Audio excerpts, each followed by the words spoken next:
আপনি গেছেন খাবারের জন্য? জি জি এরপর আপনাকে 2-3 ঘন্টা কাজ করে পরে খাবারটা হাতে দিছে? জি জি আর সেই খাবার আপনি বিক্রি করতেছেন? জি। ও আচ্ছা। তো আপনি এই নিজে লোকটার খাইছেন? চোখের দিকে না না তাকান, নিজে খাইনি, ক্লান্তি, অনিশ্চয়তা আর তাহলে একটু অসহায়ত্ব।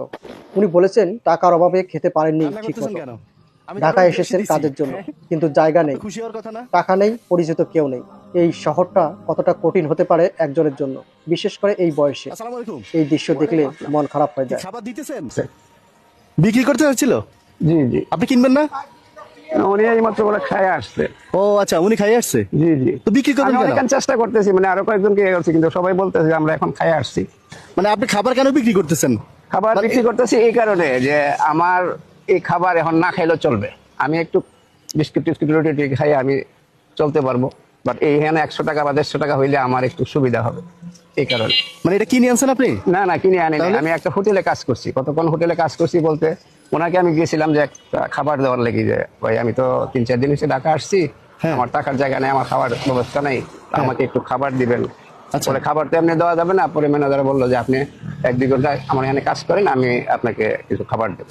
আপনি মানে আপনি হচ্ছে কি ব্যাপারটা রেস্টুরেন্টে কিন্তু হোটেলে দুটো কাজ দিক করে থেকে দেখায়। গেছেন প্রথমত খাবারের জন্য, আমি লোকটার বলি। চাওয়াটা আপনি খুব গেছেন ছোট, খাবারের জন্য? জি জি শুধু এরপর একবেলা আপনাকে 2-3 খাবার, ঘন্টা কাজ করে কিন্তু পরে সেটাও খাবারটা ভিক্ষা হাতে হিসেবে দিছে। নেননি উনি। আর আর সেই খাবার হোটেলের আপনি বিক্রি ম্যানেজারও করতেছেন? কিন্তু তাকে ও সরাসরি আচ্ছা। ফিরিয়ে দেননি। তো আপনি কাজের নিজে বিনিময়ে খাইছেন? খাবার, না এই না নিজে প্রস্তাবটা খাইনি, কিন্তু সম্মানের।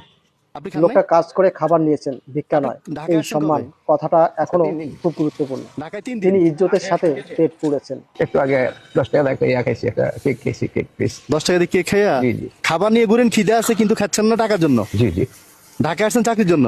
জি। তো এখন আমি চাচ্ছি যে আমার এই খাবারটা যদি আমি কাউকে দিই, এটার দাম কত? খাবারটার দাম?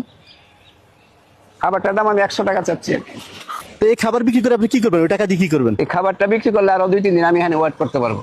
তো এই খাবার বিক্রি করলে তো 100 টাকা হবে। 100 টাকা দিয়ে 100 3 টাকা দিন দিয়ে কিভাবে 100 চলবেন? টাকা দিয়ে আমি মনে করেন আমি যদি 3 বেলা 3-4 রুটিও খাই, তো হ্যাঁ। আমি কোন রকম চলতে পারবো যতক্ষণ পর্যন্ত আমার শেষ নিঃশ্বাস, যতক্ষণ পর্যন্ত আমি দেখতে পারি। আল্লাহু এটুকু আমার আকবার। ইচ্ছা। বলেন উনি কি? আজকের আমার খাবারের ছেলে জন্য নাই, বড় ছেলে পাওয়া নাই, আমার ছেলে খাবারটা নাই, খাচ্ছেন আমার না। সন্তান নাই। উনি আমার সেটাকে বিয়ে- পুঁজি বানাতে বিয়ে দিছি। চাচ্ছেন। সেটা বিক্রি করে 100 থেকে 150 টাকা পেলে সেই টাকা দিয়ে উনি আমি তো ভবিষ্যতের ভাবছি যে জন্য আপনি খাবার খুব দিতেছেন অল্প কাউরে। অল্প করে না, না, খেতে কারণ পারবেন। আপনার গেটআপ উনি দেখে আজকের আপনার নিশ্চিত চেহারা দেখে তো খাবারটাও মনে হয় না যে আপনি বিসর্জন দিতে খাবার রাজি বিক্রি আছেন, করতে আসছেন। মনে হয় যে যাতে আপনি আগামী খাবার কয়েকটা দিতে দিন আসছেন। একটু আপনার হলেও 500 টাকা দিব, নিশ্চিত আপনি হয়। নিজে বসে খান।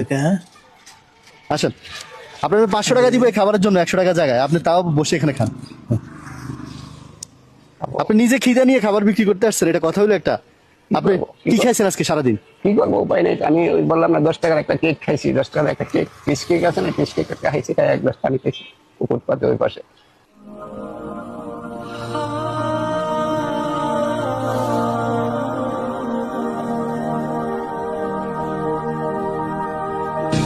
পেট ভরছে? জি আলহামদুলিল্লাহ। হ্যাঁ। আচ্ছা যাক, আপনার খাবারের দাম কত? খাবারের দাম 100 টাকা। 100 টাকা চাইছেন সবার কাছে? জি জি। এই যে 500 নেন। এই ভিডিওটা দেখে আমার মাথায় একটা কথা ঘুরছে, মানুষের বেঁচে থাকার ইচ্ছাটা কতটা শক্তিশালী হতে পারে। কান্না একজন করতেছেন কেন? মানুষ আমি তো আপনাকে যখনই বেশি সুযোগ দিছি। পায় সে হ্যাঁ? সৎভাবে পথ আপনি চলতে খুশি চায়। হওয়ার কথা না? এই লোকটা চাচ্ছে না কেউ তাকে টাকা দিক, সে সত্যি চাচ্ছেন তো খুশি হওয়া এই যায় না। খাবারটার একটা মূল্য দিক কেউ, যাতে উনি সেটাকে কাজে লাগিয়ে আপনি যে নিজের আমার পায়ে খুশি হয়ে দাঁড়াতে দিয়েছেন, পারেন। এতে আমার আনন্দে অনেক সময় কান্না আসে, আচ্ছা। অনেক সময় আনন্দ কান্না আসে, যার কারণে আমার মনে হয়েছে যে আমার ছেলে সন্তান নাই, আজকে দেখা সময় আপনি আমার 500 টাকা দিয়েছেন, আমার কাছে 5 কোটি টাকার মতো মনে হয়েছে, সেই কারণে কান্নাটা আমার একটু আমাদের ছোট ছোট সাহায্য অনেক সময় কারোর জন্য বিশাল হয়ে ওঠে। শুধু টাকা দিয়ে নয়, পাশে দাঁড়ানো, কারো ইজ্জতটা অক্ষত রাখা, এই জিনিসগুলোর দাম বেশি। যদি ওই হোটেলের ম্যানেজার তাকে কাজ না দিতেন, হয়তো উনি আজও ক্ষুধার্ত থাকতেন। আর এখন উনি নিজের পাওনা জিনিস দিয়েই ভবিষ্যৎ গড়ার চেষ্টা করছেন। দয়া করে কারো সাহায্য করতে গেলে তার আত্মসম্মানটা যেন অক্ষত রাখি, এটাই সবচেয়ে বড় সাহায্য। আল্লাহ ওনার সহায় হোক, ওনার এই লড়াইটা সহজ করে দিন।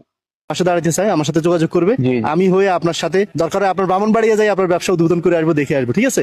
তাহলে এখন শুনুন, 500 টাকা দিয়ে আপনার কিছু হবে না। সেটাই। দেখেন তো এখানে কত? 3, 4, হ্যাঁ, 4000। 4000 জি। ধরেন।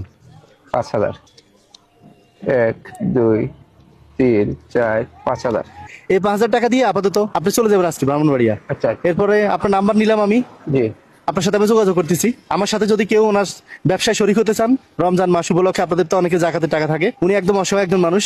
এতক্ষণ তো আপনারা ওনার বিস্তারিত দেখছেনি। আপনারা সরাসরি যোগাযোগ করুন। যোগাযোগ করলে ভাই আপনাদেরকে অবশ্যই বলবে কি করতে হবে, কিভাবে সাহায্য আপনি করতে পারবেন। ভাই আপনি আমার 500 টাকা বুঝলে দিয়েছিলেন, আমার 500 টাকা এখানে ভাই আমি এটা নিতে চাই না।